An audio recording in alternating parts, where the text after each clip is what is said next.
Hi, thanks for joining me for another episode. Today we're doing the timing belt. Now, I said in previous videos when we got this van, there's a couple of little stories about the belt.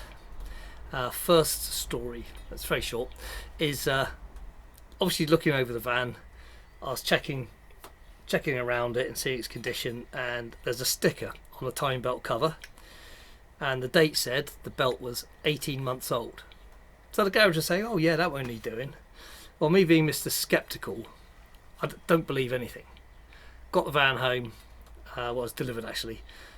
First thing I did, take the cover off. The belt was absolutely fucked. It wasn't an 18-month-old belt. I took off a belt. The belt that came off this is 3 years old. And that's definitely good for another couple of years, easy. The belt that came off was absolutely knackered. Anyway, I ordered a new belt, went to time it all up, and when I rotated the engine to put the keyways in to lock everything up, it just wouldn't line up. And I noticed the old belt was also 2 teeth out. So that's a little bit strange. And there's another strange thing, is the injector pump was actually, the cold start, was absolutely wired up tight, so it's always on full advance. So that got me thinking maybe they just put the belt on wrong, and to compensate they just, being a bunch of bastards, just thought, so just get out of the garage, or just advance and pump up and screw it. So I retimed everything up, put the new belt on. It ran like a bag of shit. It really did, and I thought timing was perfect. What the problem was the injector pump hadn't been set up correctly. The sprocket had been put back on, it's on a taper fit, in the wrong position, and they hadn't set anything up, so they just tried to compensate that with screwing around with the advanced mechanism and jumping teeth on the belt. And people wonder why I don't trust garages. Maybe it was Nona who did it, I don't know, but yeah, quite a story. So I had to take the pump off, and I made a rig, and I got a dial gauge and just set the lift height correctly, did it all up, put the belt back on, ran fine. No white smoke, great. It's got blue smoke instead, hence we're doing the rings. Now the other problem I had was taking the tensioner out. As I took the tensioner off, take the old belt off, you can see that.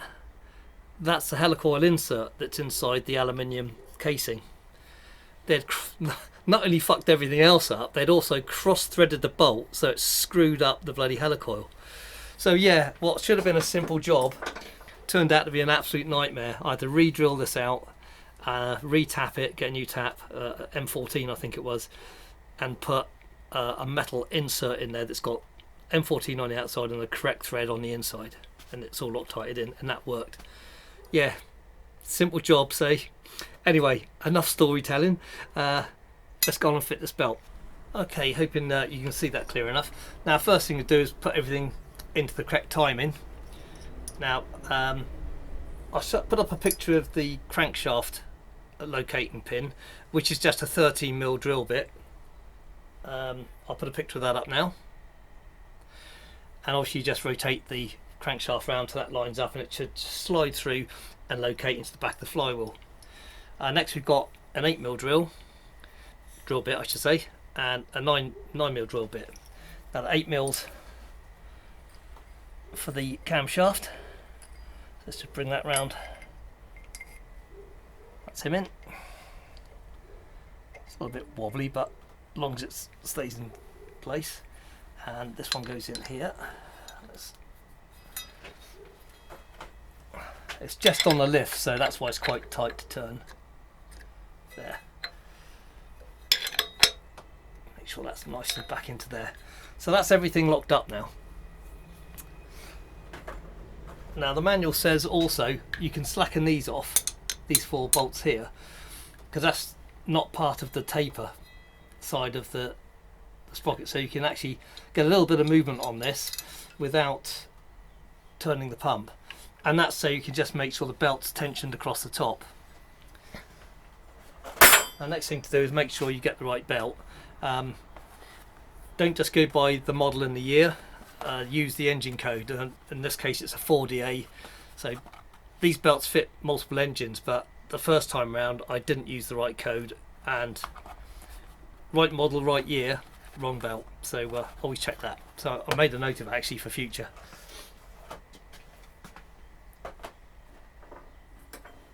Right, so the next thing I'm going to do is just start to locate this tensioner back into place as well.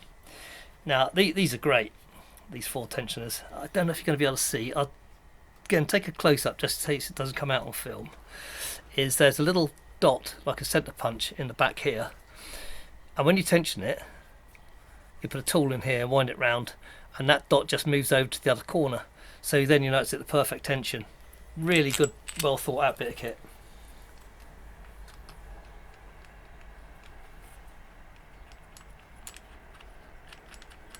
Obviously being careful not to cross thread. I'll leave that slack for the moment.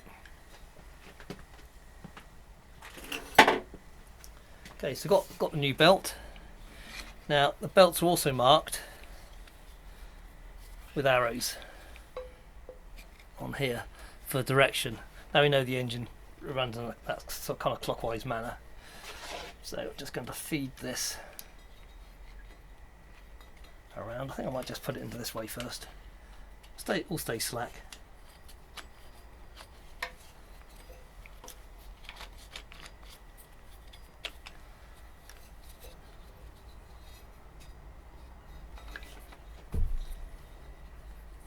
I think sometimes I actually take this out completely out of the way. Okay, that's located into those teeth. Now I want to make sure it's actually quite nice and tight in these.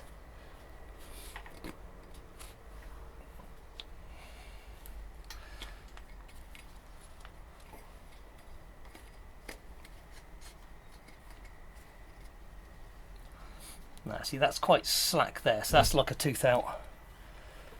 Now there may not be enough free belt to pull that round another go, so I might have to take this off, or the other thing is slacken these off.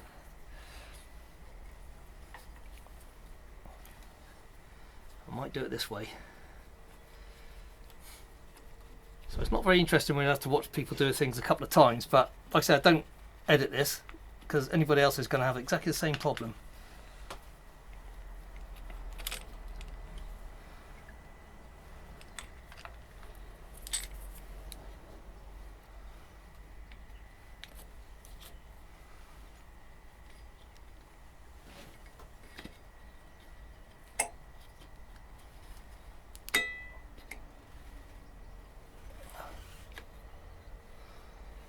I think that's better.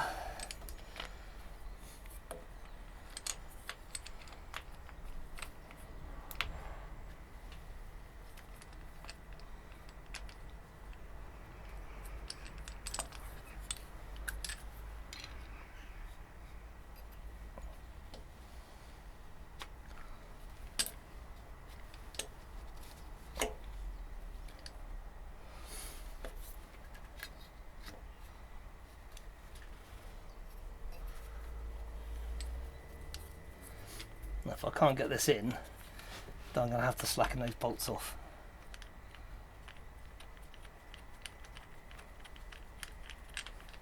I think it's going to go in. Should have put my glasses on, shouldn't I?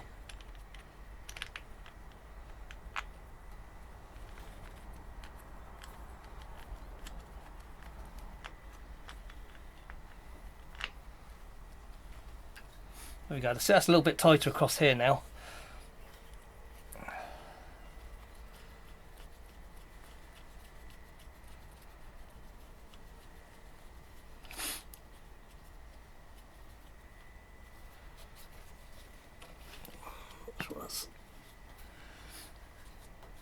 Sometimes it'll take you a couple of goes to do this, so don't rush it and don't just think, yeah, that'll do, because it won't do. It's got to be right. So it's worth taking your time. I'm just going to get a keyway to go into here just so we can tension that up now.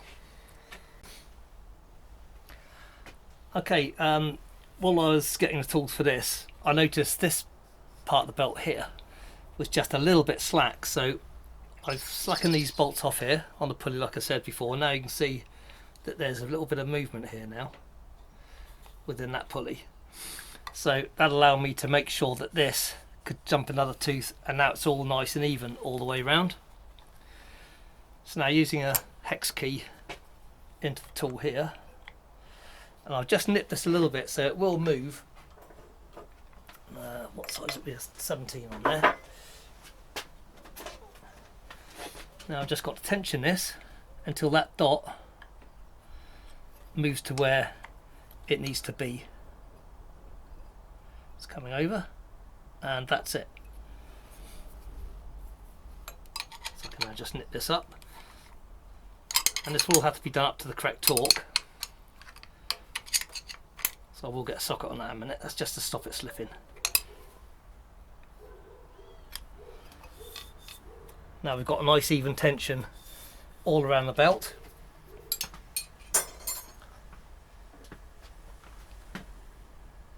This is now still quite nicely centralised in with everything. Can still get that key out if I wanted to.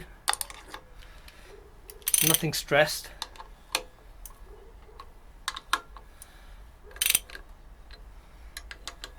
And there is a torque figure for these as well, because you really don't want these coming loose.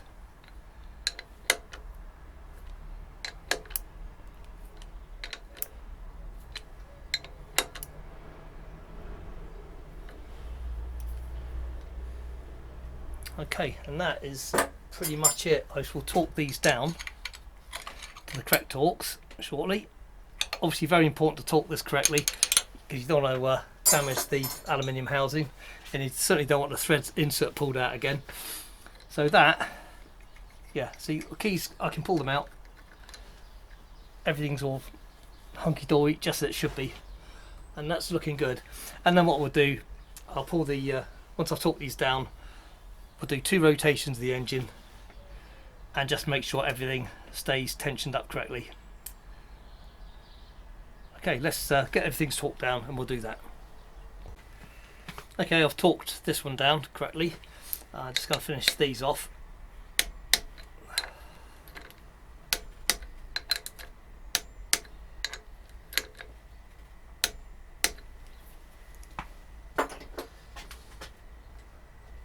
And now with all the pins out, hopefully we should just be able to rotate that round, just check everything is running nice and smoothly.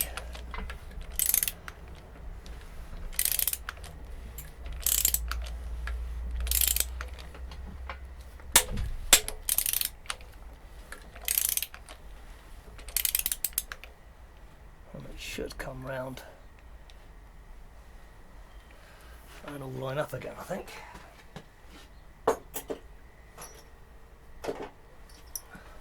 Just check you all look okay.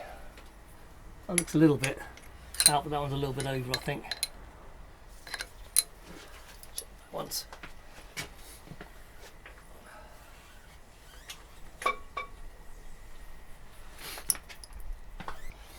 Well, I just rotated the engine a couple of times.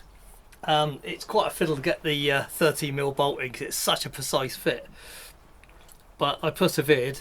It's a bit boring to film, so that's now back in place, and these also go straight back into the holes as well. So I know we turned the engine around a couple of times and everything stayed in place, everything's torqued up, so that's it. I think there are some measurements for this, but that feels correct to me. Check rotation's correct, and it's good to rotate the engine a couple of times as well, just to make sure that the belt doesn't try and feed off or anything. It's not likely to, but just check everything's rotating correctly. One thing I did notice is the engine's a lot tighter than it was before. Before it was really slack, and now it's got all new bearings in and new piston rings. Everything's just that little bit tighter. I hope that's a good thing. Okay, well that's it for this video. I won't film putting on the timing cover case. I filmed it coming off, etc., but it's not great watching. Yeah, reading, what am I on about? Yeah, it's not great to watch, and I am starting to waffle, so I shall get that all bolted back on and I think the next job is, there's a couple of jobs I want to do under the engine bay and the prop shaft as well. Got a new centre joint to go on, so I'll film that. But yeah, the engine's pretty much ready to go back in then, so please stay tuned for that. Thanks for watching. We'll catch up again soon. Bye now.